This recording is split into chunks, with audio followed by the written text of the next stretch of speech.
qetësi, le të themi kështu, gjithë procesin. Por paktën për atë sa po shohim ne këtu gjithçka është në rregull, s'ka ndonjë problem. Sa i përket vendeve të tjera, qyteteve të tjera, Alba, është herët ndoshta të themi nëse ka pas ndonjë problem, për shkak se as nga ana e KQZ-s nuk është se ka pas ndonjë raportim, të paktën në këto minuta të parë, sa i përket problemit me hapjen e qendrave të votimit, ndërkohë se sa i përket materialeve dhe çështjeve të tjera, pak a shumë qysh ditën e djeshme është thënë pra se gjithçka ka shkuar normal, nuk është se kam pas telashe. Kjo edhe për fakt ndoshta se KQZ-ja këtë herë sikur morim sim, po them, nga ato problemet që kishim jo të vogla, le të themi në zgjedhjet e nënshkurtit, në zgjedhjet e përgjithshme dhe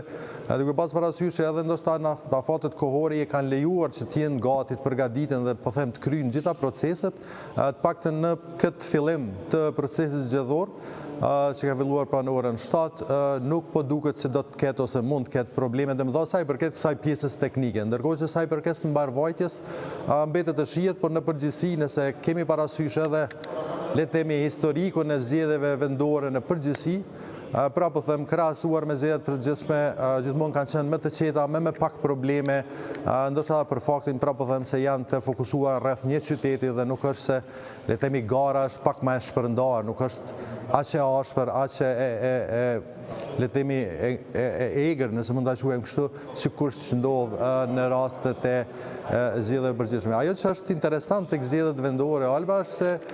ndoshta gara më e fortë bëhet tek asamblejistët, pra tek anëtarët e kuvendeve komunale, sepse ta kemi parasysh që në zgjedhjet vendore në Kosovë janë 2 flet votime, njëra është për kryetarin e komunës dhe tjetra është për anëtarët e kuvendit komunal, pra apo parlamentit komunal. Dhe për dallim nga zgjedhjet e përgjithshme ku në rastin e votimit atje votuesit kanë të drejtë të zgjedhin 10 emra, pra 10 emra për deputet në parlamentin e Kosovës, në rastin e zgjedhjeve komunale kanë të drejtë votojnë vetëm për kryetar dhe në fletën e dytë ku janë të listuara partitë dhe kandidatët për asamblejist kanë të drejtë japin vetëm një vot, pra mund zgjedhin vetëm një numër. Dhe kjo normalisht e bën garën shumë të fortë mes atyre që pretendojnë bën anëtar të kuvendeve komunale dhe kjo ndoshta e bën pak më interesant sepse po them në rastin tim në moment që unë do të votoj në një flet votim do të votoj për kryetarin e komunës ku zakonisht janë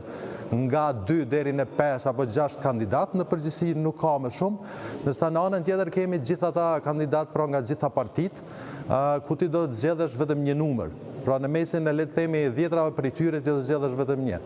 Dhe kjo normalisht e bën garën shumë më interesante dhe shumë të fortë le të themi tek kjo pjesë, ndërkohë që edhe procesi pastaj i administrimit e i numërimit për dallim nga ato në zgjedhjet përgjithshme pra që ka 10 numra, gjithë ato duhet numërohen përmes numrave që të konsistojnë edhe me emrat e deputetëve apo ata atyre që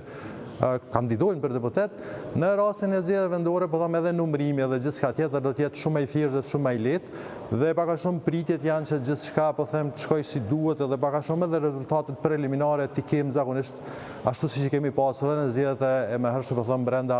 le të themi 2 orëve pas mbylljes eksekutive të votimit. Megjithatë kjo mbetet e shihet, ndoshta fokusi Alba pak më i madh në këto zgjedhje vendore do të jetë le të themi Veriu dhe Mitrovica, për faktin se dim që për disa kohë, pra pak më shumë se 2 vjet ose diçka e tillë në komunat me shumicë serbe atje kemi kryetar shqiptar. Kjo për shkak se në zgjedhjet e jashtëzakonshme që u mbajtën atje serbët bojkotuan këto zgjedhje dhe kjo bëri që të votojnë vetëm qytetarë shqiptar që jetojnë atë pjesë dhe sollin në fakt edhe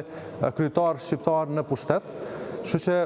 këtë herë fatmirësisht le të themi nuk ka pas bojkot të procesit zgjedhor nga asnjëra prej etnive që jetojnë në Kosovë dhe normalisht kjo do ta bëj po them ndoshta